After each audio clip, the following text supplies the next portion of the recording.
my Aquarian collective Sun, Moon, Rising, Venus signs. Welcome to your soulmate contract read for September 2020 or timeless, whenever you are catching this. I am your reader, Mark Angelo, lYONS, Mal for short, professional witch, professional intuitive, president of Drawing the Circle Productions, the Archangel of lYONS, Mark Angelo lYONS, but you can call me Mal. Hi. Hi guys. Hello my subscribers. Thank you so much for following along. You know I love my aquariums, my aqualungs. I love you guys so much. So many of my friends are Aquarian. I've got the placement somewhere because it takes a freak to be my friend apparently, which don't be too shocked by that. If you are new to my channel, please do consider subscribing. Putting out good work. Your subscriptions, your likes, your comments, hitting the notification bell seems to be crucial in all of this. I don't know how that works, but so there you have it. Please do follow along if you feel so called. I would never ask an Aquarian to do something they did not inherently feel like they wanted to do, as you can tell. I've got lots of Aquarian friends, so let's get down to business, shall we? This is a soulmate contract read. If you look at it from a lawyer's point of view, it's very, very different from a twin flame contract, right? Soul contracts are written into the lives that we incarnate into, right? Just like Romeo and Juliet, although technically they were fictional, but in the quantum sense, aren't we all really? So you sign on the contract, you sign on, your soul does, right? Your personality doesn't have any memory of that. Your ego probably wants it and hates it all at the same time, but that's a soulmate contract for you in that you help each other heal. They're not all sexual romantic, but this particular contract read is the sexual romantic, happy, healthy, wealthy, wise contract we've been working for lifetimes to master. Really, because even we've learned how to like heal our relationships with our parents and our family through therapy and all this stuff. It's like, okay, now let's do the really hard one. The romantic sexual one. I love you unconditionally unless you look at somebody else. You get what I'm talking about, right? Incarnating divine love, the soulmate contract, and the twin flame contract have been essential to our spiritual evolution, growth of the soul for millennia and millennia and millennia. So let's see how you're doing in yours. We're going to be looking at it like a contract, the divine feminine on this side, the divine masculine on this side, just party number one, party number two, a way of looking at it. Your job is to really feel out which one you are as we go through. We're only doing 13 cards for YouTube, just kind of the basic, the bare bones, but enough that you can work with the information. There will be an extended reading on Vimeo, and I always put a preview at the end of the YouTube, so you get the first couple of cards down, so you can really feel if it's right for you, right? I'm just not gonna like say, if you want more, go look more. Like here's a taste, right? So you can really feel what resonates and what doesn't. Remember, these are general reads. You're not sitting across from me, across from a literal table 6 feet away, or video call. So take what resonates, leave what doesn't. Focus on your breath. I think that's about it. Let's get down to business. I have to do all that stuff. It feels like by YouTube tarot reader law, I have to do all of that. All the cards that I read are in the description box at the bottom, as well as some links going into twin flames and soulmates and soul contracts and all that jazz. Take a nice deep breath. Let's do this. Breathe. I can feel you, Aquarians. It's like, can we just get down to it? I'm like, yes, believe me, yes, we can. Please, my collective pantheons of angels, goddesses, gods, masters, and the higher selves of all involved, working with the Caroline Mace archetype deck here, please. I need 2 cards, one for the divine feminine and one for the divine masculine in this happy, healthy, wealthy, wise, intimate, sexual soulmate contract, September 2020 or timeless, please. Who is the divine feminine? Is that just one card? Yes, it is. I will take that. And who is the divine masculine? Like, I don't even want to look at the cards when I pull them sometimes. Remember, this is not about biological gender. I myself consider myself in my career a divine feminine, but in a romantic sexual relationship, I'm the divine masculine. So I'm just realizing that. Oh, by the way, tomorrow's my birthday. I'm going to be 52. I know I don't look it. Let's keep going. Yeah, I'm just saying at my age. Oh, how bizarre. Okay, these cards are supposed to be triggery anyway. There's shadow and light. The shadow, the lead, the toxic, that you are helping each other heal through what? A a quantum entanglement through a soulmate contract. Doesn't matter whether you've met each other or not. In fact, the guides have been very specific this time around. These readings are particularly for those who may not be with or have not yet met this soulmate contract partner. So as they gather this information, take it within, learn, heal, because the foundation of the soulmate contract quantum entanglement is you help each other heal whether you've met each other or not. It's part of the contract, right? Holographic reality in that sense, the unity consciousness of it. You are helping to manifest this contract into physical form because the world needs as many soulmate contracts as possible activated right now. Why? Because there's more love on the planet. There's more balancing the negativity if you just want to take it on that level, right? And love is the answer, and love heals all wounds. But what's really interesting here is we've got a divine feminine with the king archetype, as was just in the Capricorn reading. How do I know that? It's on the list right in front of me. So I'm keeping track of repetitive, like the gambler has come up a bunch of times, right? So you might want to check out the Capricorn read, at least on YouTube, and the companion archetype for the divine masculine. So you have a divine you have a masculine family archetype of the king for the divine feminine. That's going to trip me up a little verbally. And you have the companion archetype for the divine masculine, but that is the healing family of archetypes. So it almost feels like, again, not about gender here, but in terms of energetic dynamic, yin and yang. You've got a yin king, which went into that quite a bit in the Capricorn read, and a yang companion. So let me read you the definitions of the shadow and light and start feeling this out. Because I could see where like a female would rather consider herself perhaps a queen, but listen to the energetic dynamics of an archetype. These are about soul powers, not about bodily manifestations. Okay. The shadow attribute, excessive feelings of entitlement, rulership without restraint. You ever have a boss like that, right? Where they think they're king, right? Very toxic energy. I think we're aware of that going on present day. In the world, light attribute, enlightened, benevolent leadership, benefiting those in your charge. Benefiting those in your charge. In other words, as a king, these people are charged to you. They are in your charge. You're supposed to take care of them, right? Protect them, love them, right? And in an enlightened, benevolent way, right? So in that context, I could see if this is a divine feminine female, right? Really, really feeling like, oh, I never thought of it that way. Yes, I am a king in this aspect, or so you're not a king in every area of your life, although it's good to be the king. For the companion archetype, the divine masculine, the shadow side is really toxic. Betrayal by misusing confidences, right? You tell somebody in confidence your companion and they betray you by misusing that, even if it's not through gossip, but they use that information against you, right? So like they're saving it up. Loss of personal identity, right? Where the sidekick becomes so identified with the hero, if you will. You want to go there. The light attribute, though, is just as beautiful as the shadow is toxic. Loyalty, tenacity, and unselfishness, right? So with a king, with that unselfishness, so a king and a king's companion. Not a new story. But to see it as manifested in a divine feminine and a divine masculine, remember, I'm going to say that over and over and over again because we've got such a strong divine masculine archetype in the divine feminine position. Because usually that you would think of this the other way around, but we're in a whole new world right now, right? Talk about paradigm shift, right?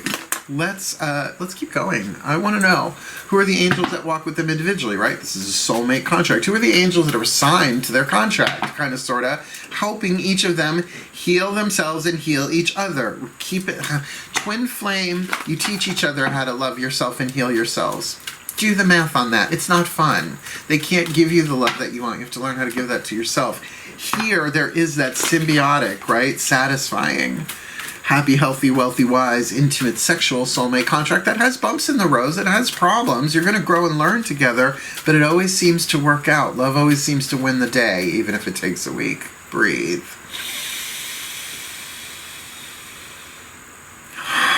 Yes, my angels, I feel you. Please, I need 2 cards. The Healing with the Angels Oracle, Doreen Virtue here, please.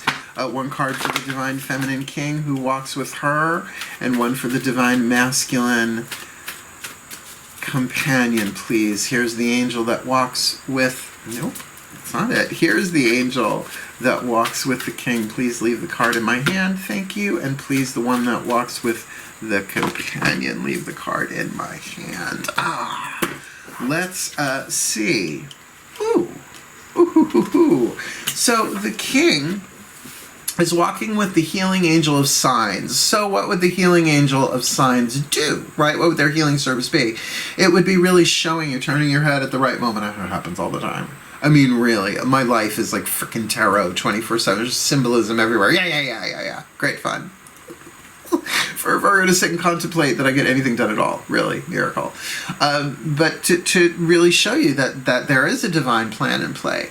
That the king, if you want to see a king in service to the divine plan, but wisely interpreting the signs that these angels, the angel of signs, are sending them. Okay, so, also, reading the writing on the wall, right? Is the writing on the wall, and are they putting out clear signs and signals too? Might be something to consider there, because we've got the companion archetype, and I can feel already the desire here for the divine masculine in a way really to serve as companion. The loyalty is there. I'm just a little concerned about the shadow side that I'm feeling here, about that loss of identity. Well, who am I if not related in some way to this king? And remember, this is romantic sexual, this isn't genetic. Particularly with the angel of the guardian angel. Now, the guardian angel would imply that there's something dangerous to be guarded against. I think more trying to keep them on track, trying to keep them in alignment with their soul's high wisdom and reality, right?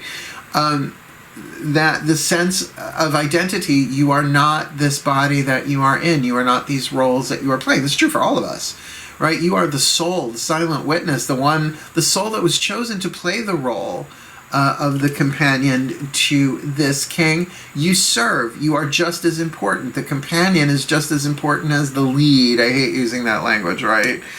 But, how many Robins have there been to Batman? Just saying. Let's not even go the many lives of Donna Troy. Oh, no. Troya! Oh, my God. I can't wait till season 3 of Titans, but... Get to know me. I'm a fun guy. Okay, so the companion...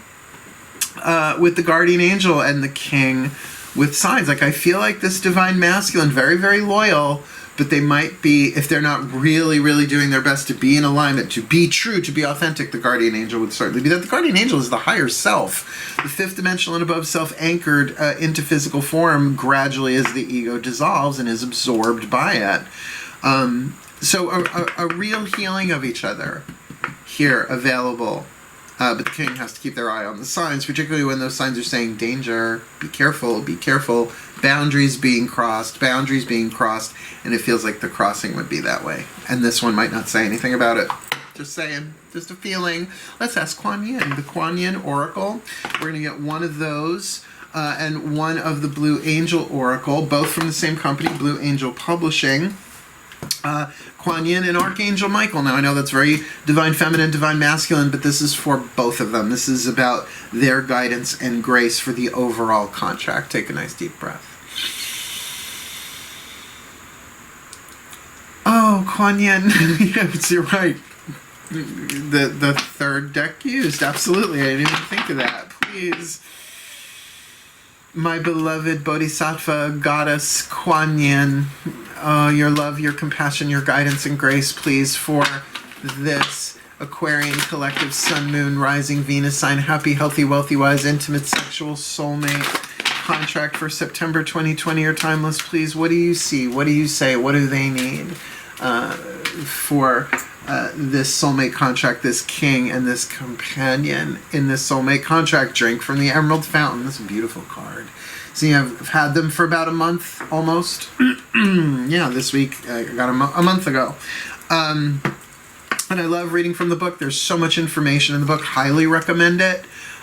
There's so much prayer and meditation and healing things that you can do that I don't read here. I just read the beginning and the ending. But I will tell you right now, to drink from the Emerald Fountain is about drinking from the divine, the Sacred Heart, right? Think of the heart chakra, right, of Kuan Yin.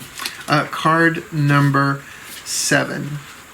Let's do this. The beginning and the end of the chapter I will read you. Number 7, drink from the Emerald Fountain, both of them. The Divine Feminine is encouraging of the awakening and empowerment of all living beings, right? So the awakening and the empowerment. When a sincere seeker is trying to find the way through, there is much help sent. It makes sense to be open to receive it. Indeed, to step forward and drink from the Emerald Fountain, which is the unconditional loving heart chakra of Kuan Yin. Allow yourself to be nourished by the power and love of the Divine Mother flowing to you now. This is saying on an internal level, on a yin level, right? Kuan Yin, that you are being fed. You are being fed the divine love of the heart chakra of the Divine Mother through the manifestation, through the lens, if you will, of Kuan Yin. It's a really, really beautiful card. And it is saying breathe into your heart. It is saying, draw your attention down into your heart. Drink from that love. Yes, love yourself, but love yourself in prayer and meditation with the Divine Feminine. In some way, shape, or form, I find Kuan Yin to be really perfect for that compassionate, no matter what either one of these are going through, right? And they are seeking, right? It's saying that these two are seeking each other if they haven't met yet, or they're seeking a way to be together or make it work, that to draw upon that love from within, recharge your emotional batteries. The prayer at the Emerald Fountain. Kuan Yin, please say this with me.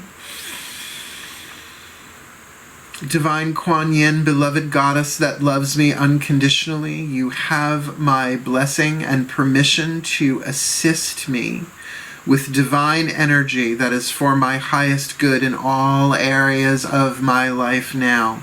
I kneel at your sacred fountain of love, light, and divine assistance now. I drink from your heart that which fills my soul. I gracefully receive your unconditionally loving help. Om Mani Padme Hum. Blessings of the jewel in the center of the lotus. It's really, really beautiful. And this is talking about self-love, right? Like as I'm reading the prayer, as I'm feeling that opening there, it's like, yeah, you guys have to really make sure your cups are full individually here, which might be a little bit easier for the king than for the companion. I'm just getting that. Although the companion is walking with their own guardian angel really, really close. So make that prayer. If you're the divine masculine companion here, going through heartbreak, going through, any aspect of shadow or pain here, to give yourself the love you want from this king, and vice versa. Uneasy lay the head that wears the crown, right? Like the king, there's a lot of burdens going on there too, I'm sure, in terms of like just to be benevolent every day. I'm not a king.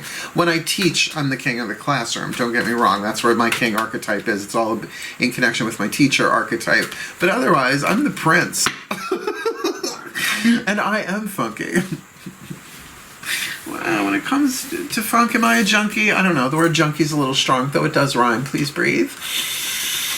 As we turn to, the divine masculine principle to balance the divine feminine principle of Kuan Yin, we've got Archangel Michael. He turned into a 15-year-old girl the moment I start thinking about him. He's so cute. Please, Archangel Michael, one card in clarity. Oh, God. You're so the perfect specimen of the divine masculine. Please, one card in clarity for this Aquarian collective Sun, Moon, Rising, Venus sign. Happy, healthy, wealthy, wise, intimate, sexual, satisfying soulmate contract. September 2020 or timeless. We've got a king here, which I know you're big on kings, right? And a companion. So please, with Kuan Yin talking about that yin, that self-love, drinking from the Emerald Fountain in care, love and compassion of self, what do you see for this contract, September 2020 or timeless? Sacred Earth, health and vitality. Do some push-ups or something here. Sacred Earth, health and vitality. Very chakric, right? Like one star. Oh, I get it. It's a tree. There are 4 here, right? So it's almost like, well, I mean, how I would do it is earth, water, fire, and air. I don't know that that's the chakric sequence they would be working. I should say the elemental sequence that they're depicting here. But let's read this one. That is card number 16. Sacred Earth. Health and vitality. All right. It feels very earthy. Sacred Earth, right? You can find healing and inspiration by connecting with the earth. Okay. Nature's healing will bring you peace and balance your body, mind, and emotions. I agree. You can connect with nature's timeless wisdom anytime, anywhere, even if you are indoors. Simply close your eyes and imagine yourself surrounded in nature's beauty.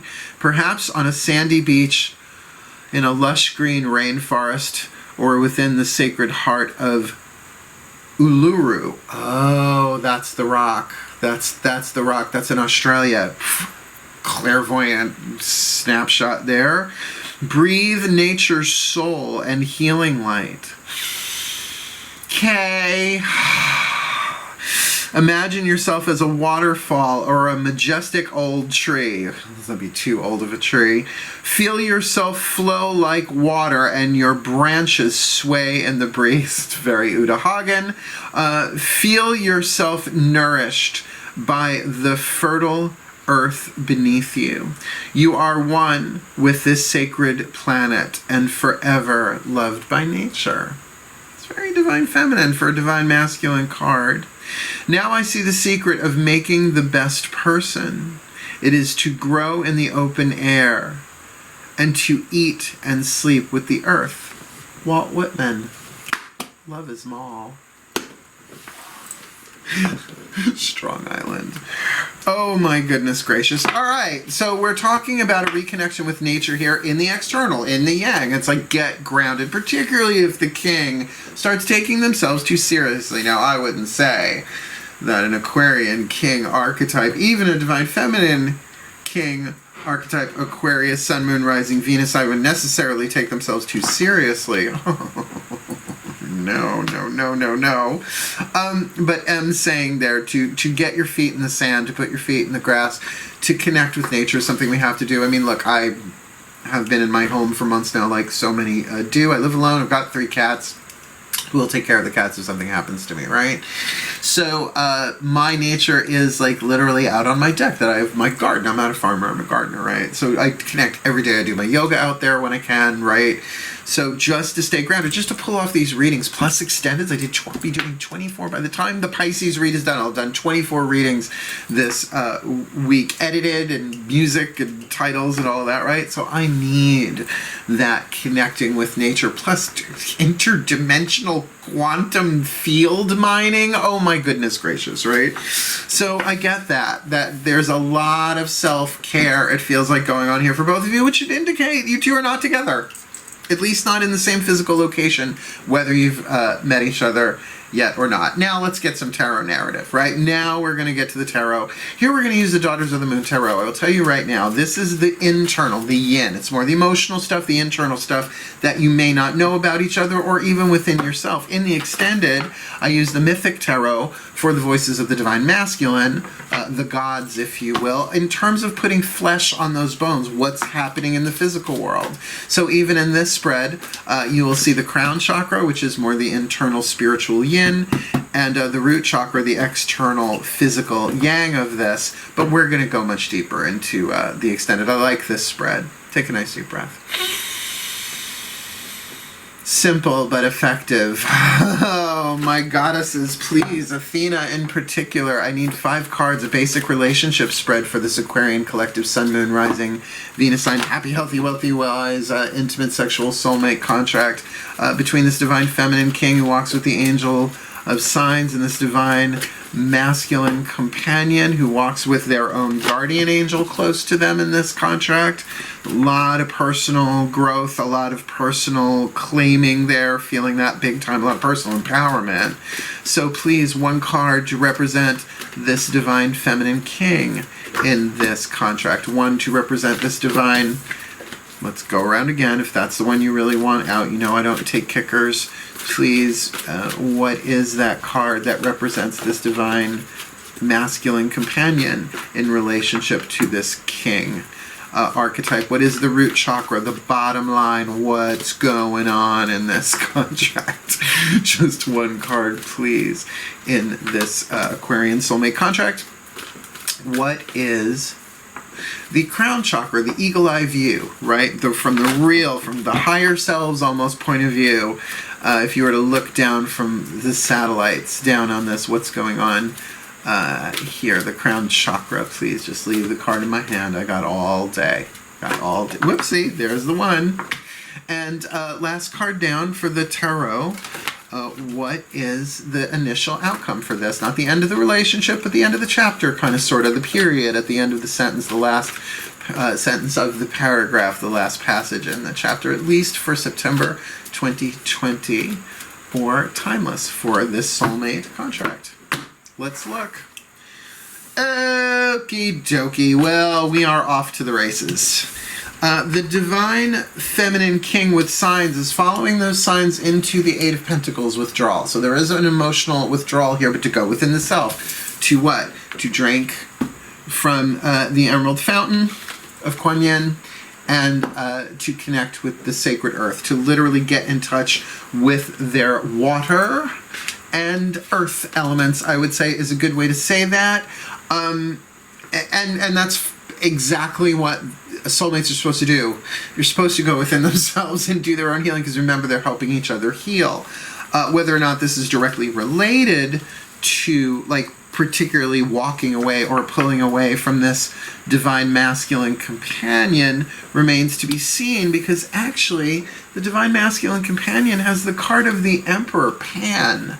And also in this deck, because it is a feminist deck and very much the Hierophant, a masculine card, often patriarchal, right? The Pope in a feminist deck, I don't think so.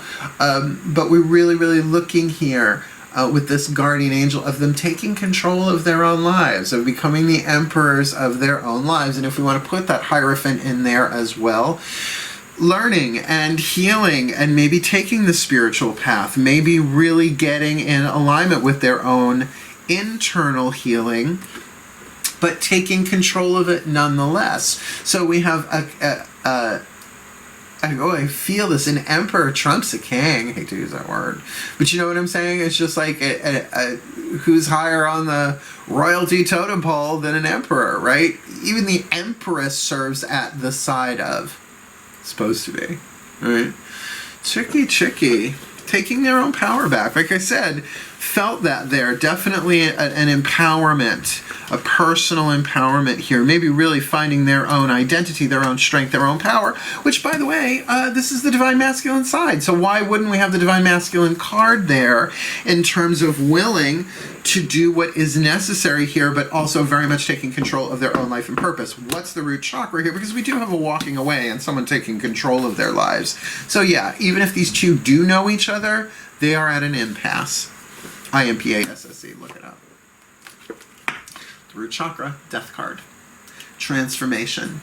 I get this. I get this loud and clear, that they are both going through a transformation, the likes of which they have not gone through before. And can we say that that's, of course, catalyzed by what's going on the planet right now? Particularly Aquarians that are good with distance. They're good. They're the friends of the zodiac, right? They're the freaks, but they're the friends, right? It's like, let's all just can't we all just get along? And, you know, not necessarily the peacemakers, but humanitarian. Like, all the Aquarians in my lives have this strong humanitarian bend.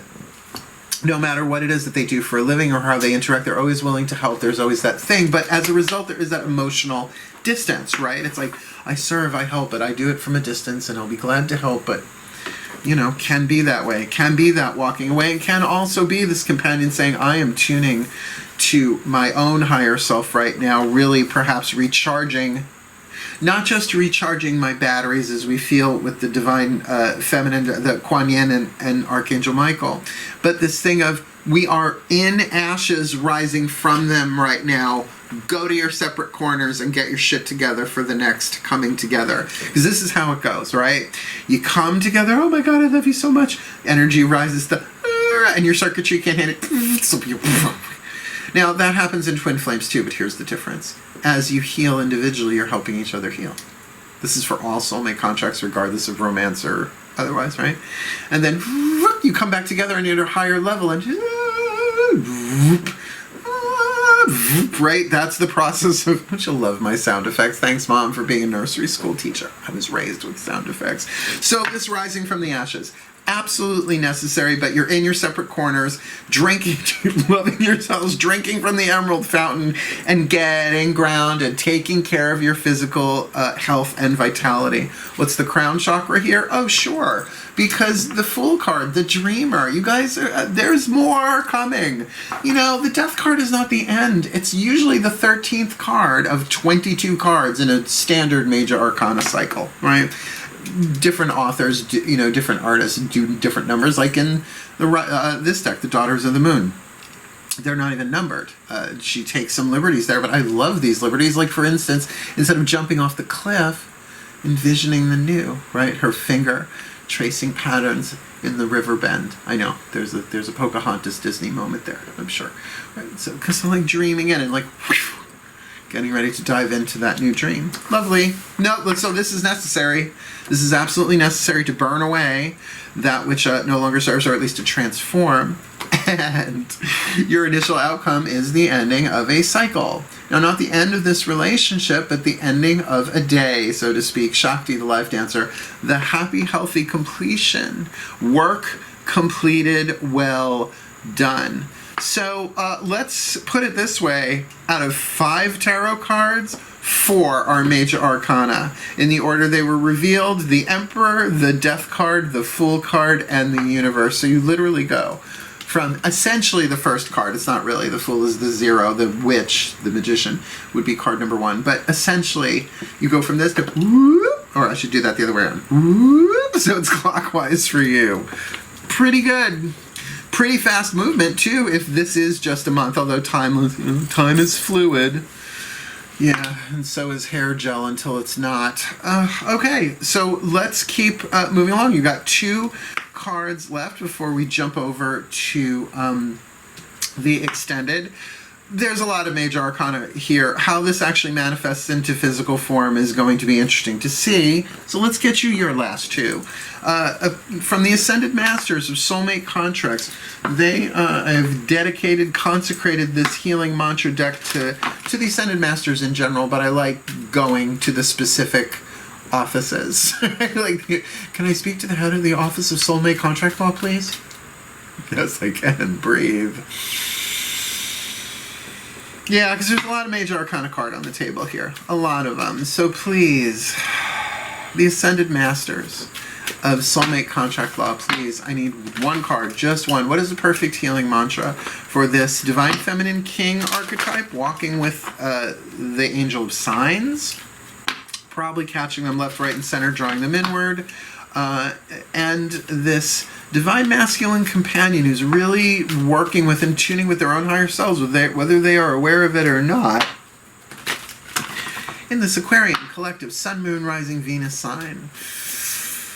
Happy, healthy, wealthy, wise, intimate, sexual soulmate contract for September 2020 or timeless. Please, what is the perfect healing mantra that it wouldn't matter which one of them is working this mantra? It will help them heal individually, help the other contract partner heal, as well as help heal holographically all of life. September 2020 or timeless. Activating the third eye. This one I'm pretty sure just came up. If it wasn't Sagittarius, it was Capricorn, but I'm seeing some connections here. Activating the third eye. I am willing to see beyond my beliefs, ideas, and conclusions. You know, we make conclusions. I do. I'll speak for myself. I had to let go of somebody from my life. I was pretty sure it was a soulmate. Ended up being a twin flame, but could be one of those twin flames that turned into soulmates. It's rare. Watch the Matt Kahn video in the description box below. I'm going to read from the bookie book.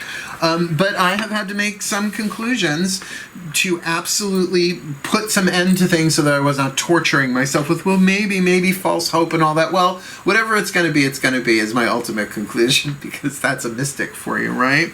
But to understand there is some mental stuff going on here. So activating the third eye is a wonderful card in terms of seeing what is the lesson that I'm actually dealing with right now. And this is a really quick description. I am willing to see beyond my beliefs, ideas, and conclusions. BIC, like the pen or the lighter. As your third eye opens, you are able to notice how each moment is a catalyst for your ever-expanding soul. In other words, what's a catalyst? Right? Something that speeds up or slows down a chemical reaction. Raised by a teacher. Right? So that every moment is a catalyst, not for your personality, although it may get triggered, and the ego, it might get very triggered, but for the soul's growth, speeding up or slowing down, right? Usually we think of catalyst as speeding up. Through your third eye, you will be able to more clearly see the lessons each moment offers, allowing every encounter to help you become an even more radiant expression of your highest potential. So if you're the cross-watcher here, this is going to help, right? I'm willing, doesn't mean I'm going to, but I'm willing to see beyond my beliefs, ideas, and conclusions, because some of them might be spot on and some of them might be way off, right? In this world, the way things are right now. This is really beautiful. This mantra is ideal for dissolving personal judgments, right? Willing to see things differently, developing more patience, and tempering inner conflict. And I feel like there is an inner conflict, that they're both going through this transformation that they probably don't want to let each other go if they have met each other, but with that walking away. And that's what I love about this card. It's not so much the walking away that we usually see in the Eight of Cups. She's literally following cups into a cave for introspection, going within, right? Emotional rejuvenation, to drink from the emerald fountain, but following the signs. So to activate the third eye, either one of you, it's going to make it clear. I'm willing to see beyond my beliefs, ideas, and conclusions. I'm willing to see beyond my beliefs, ideas. Like, you do that. Spend 5 minutes just saying it out loud when you can, and watch what it does. For an air sign, particularly an Aquarian, y'all can be fixed air, right? Very, very fixed. But to do that, to see the larger, you guys are the stratosphere fixed air, to see things from the satellites. See beyond your beliefs, ideas, and conclusions on this one. There's healing here for you both. Last card down, and then we will jump over. Well, I'll put up the picture, and I'll put it together. You know how I do. But then we will jump over to the extended and see, put some physicality into this. There's a lot of major arcana. Breathe. The higher selves of both of these, this divine feminine king, this divine masculine companion, please, one card in clarity, a whisper of love from the Whisper of Love Oracle concerning this Aquarian collective Sun, Moon, Rising, Venus sign, happy, healthy, wealthy, wise, intimate, sexual, soulmate contract, September 2020, or timeless, please, the higher selves of both of these. What is the piece of insight, inspiration, information that you have for them in this soulmate contract? September 2020 or timeless. I just don't want 2 cards. Express love through gifts. Okay. What do you like? What can I get you? Express love through gifts. Giving a small token to someone expresses your love to them. And nowadays that really can be a text, right? If it's really heartfelt. Right? Not just through something prayer. There's an earth element missing here. I think that's why we got that sacred earth there. Saying that some of this has to be brought into physicality. Like, yes, you could say, well, they need space. I'm going to give them the gift of space. Okay. Got it. Right? That is a physical thing. But ground that a little bit more. Like, if you're going to pray for them for 5 minutes a day. Right? If you're going to, like, there's something about bringing this into physical form with that Archangel Michael part, right? As well as for balancing your own health and vitality. There's something about expressing love through simple gifts that absolutely uplifts the giver, but that's not the point, right? That's the perk. It's the expression of love. And I feel like, and like I said, that the king might be the one that has to kind of watch their boundaries on this one. So maybe it is because of this divine masculine, the companion with the guardian angel and the card of the emperor there, them sort of making the overture, and that card is directly underneath them, but always will be in this spread because the divine masculine's on this side of the table. Let's pop up the picture and see what we see, shall we? Nice deep breath. Magic clap. because we've got this king archetype again, the shadow attribute for the divine feminine king, excessive feelings of entitlement, rulership without restraint. And that might be she's the ruler of her own life. Remember, we're not talking about bodily gender here. But particularly with those signs directing her perhaps inward, we're seeing that, okay, I'm just pulling back from this either out of the shadow or moving it into the light. Enlightened, benevolent leadership benefiting those in your change. And therefore this Eight of Cups, this withdrawal, pulling into oneself perhaps to drink from the emerald fountain and to connect with body and with nature more, is totally for the benefit, because nobody needs an angry king, right? When the nervous system is oversaturated, overstimulated, and inflamed, the king is going to make some nasty decisions that will not benefit the people in their charge. And if this was a familial thing, like if this was like parent-child, this would totally be a different vibe. But from the lover place, right, from the romantic sexual place, this feels very differently, because we've got the companion, someone here who, yes, in the shadow, right, betrays... betrayal by misusing confidences, and I don't necessarily mean by gossip. Like, I'm not feeling that they betray confidences like that, but like holding things against them that happened in the past or that they confessed, right? Yeah, losing personal identity, loss of personal identity in all of this. So a power game there in the shadow, but in the light, loyalty, tenacity, and unselfishness, which feels like these two together, a king and a companion, what couldn't they do together? But that the companion is stepping into is represented by the card of the Emperor / the Hierophant here. Maybe seriously getting their act together, taking control while this king is away dealing with their own things, perhaps taking back some of the power that they might have hemorrhaged in the loss of identity, getting very, very clear. And why wouldn't they, walking with their own guardian angel, their own higher self there, really giving them all the tutelage they need. Now, of course, this is going to heal the relationship while both of them are going through what? The Phoenix, right? What's the root chakra? The root chakra is in flames here, and you could say is inflamed. That rising from the ashes, that element of fire, that transformation, to make room for what? The dreamer, the fool. The whole new cycle that's in the crown chakra of both of them. Written, right? If you were to see this from the eagle eye view, they're like, oh, this is all just preparation for the new life that's coming in. They're going to be together again. They're going to work this out. They just need to see beyond their beliefs, ideas, and conclusions, because both of them, they might be saying, this is dead. But then, of course, we do have that Shakti, the life dancer, in the initial conclusion, the initial outcome, at least for this chapter of the soulmate contract. Shakti, the life dancer, really does say the end of one day, the beginning of the next, right? Like from 11:59, and I want to stay alive, to midnight, to then 12:01. Time has clicked by on this one, and it does feel like they might think this is over, this is done. The divine masculine saying, that's it, I'm just going to pick up my toys and go home, I'm going to rebuild, make him better, stronger, faster. Lee majors.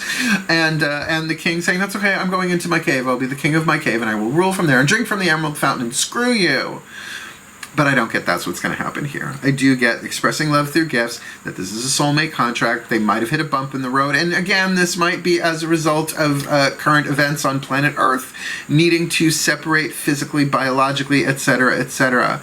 But there is definitely an opportunity here for them both to heal through what? Seeing beyond, being willing to see beyond their beliefs, ideas, and conclusions, and to express love through gifts. I really would think that if this divine feminine king has pulled away, and this divine masculine companion as an emperor really wants to honor that boundary, would not be the one offering the gifts, but I feel like those gifts are going to come in more subtler, more gentle ways there. But if the divine feminine really wants to be benevolent here, when that one is ready, when the ashes have settled and they have risen from it consistently, express love through gifts to this divine masculine companion, because it feels like they've been doing the work to really be an equal partner here with that card of the Emperor.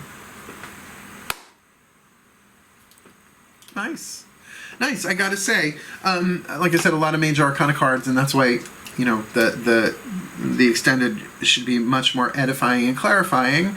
But regardless, may the Aquarian collective, Sun, Moon, Rising, Venus signs be blessed with all that they need, and they're happy, healthy, wealthy, wise, in progress, satisfying soulmate, sexual romantic contracts for September 2020 are timeless, that they may heal, that they may drink from the emerald fountain individually and therefore help each other do it collectively, that they may bring themselves into health and vitality by connecting with nature, the sacred earth, plugging back in, recharging their physical batteries, as well as they see beyond their beliefs, ideas, and conclusions, activating the third eye and expressing love through gifts, giving small tokens to each other, expressing their love for their well-being, their healing individually, collectively, and for the well-being of all. So mote it be.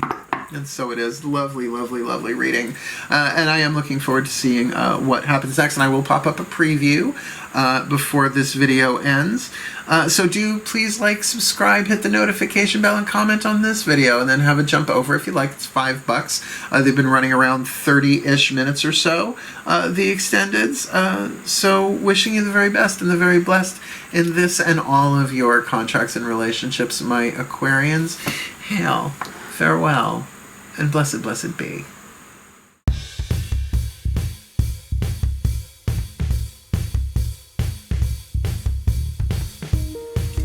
Hello, and welcome back, my Aquarius collective, Sun, Moon, Rising, Venus sign. This soulmate contract is something else. Thank you for making the jump over to Vimeo. I'm interested. Like I said, I have a lot of Aquarian friends, so kind of seeing some of them in some of this, so I may have a bit of a personal vested interest, though I'm not feeling myself in the reading specifically. Let's get down to work.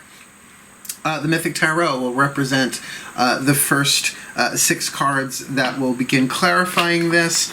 The Divine Masculine, the gods, giving some physicality, some flesh, some element of earth, to what is very much an emotional and spiritual, with that 1 cup card, the 8 of cups of all cards, and the card of Pan, the card of, so the Emperor, the Death card, the Fool card, and the World card. So what we're going to do is we're going to look at what is the connective tissue that the Divine Feminine King, represented as this 8 of Cups, how they are experiencing or dealing with, perceiving that card of the Phoenix. Let's have a look. And we'll do the same for the Divine Masculine with the Emperor.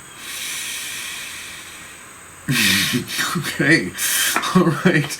I have one god that sits in the throne of Aquarius and one goddess that sits in the throne. It's Athena, the Divine Feminine, who definitely can have that king vibe, and Heracles, the Greek name, the original Greek name for Hercules, the hero. So please, from the Heraclean point of view, please, my gods, how does this Divine Feminine King, represented as the 8 of Cups, experience this Death card in this happy, healthy, wealthy, wise, intimate, sexual, romantic soulmate contract, Aquarius, Sun, Moon, Rising, Venus sign, the card of the Fool, right? So there, we have the double Fool. That's why I used 2 tarot decks, right?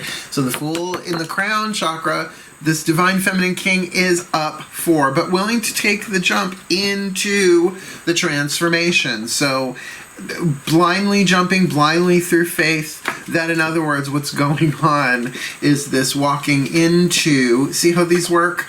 these cards, how she's walking into this transformation is the Fool, just jumping in, which is necessary. Yeah, I'm gonna say she's a little tuned in.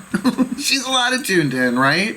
Like, if this is what it's gonna take, if this is what, I mean, the land and the king are one, right? So if the fabric of the relationship is dependent upon the king, one in terms of holographic projection, whatever, unity consciousness, shmunity consciousness, willing to do what is necessary. Oh, I love that. That's really, really great. That's very heroic, too. Let's find out then, how does the Divine Masculine companion who walks with the angel, the guardian angel, let's not forget that, it feels like this king is following the signs, how will they experience this card of the Phoenix, please?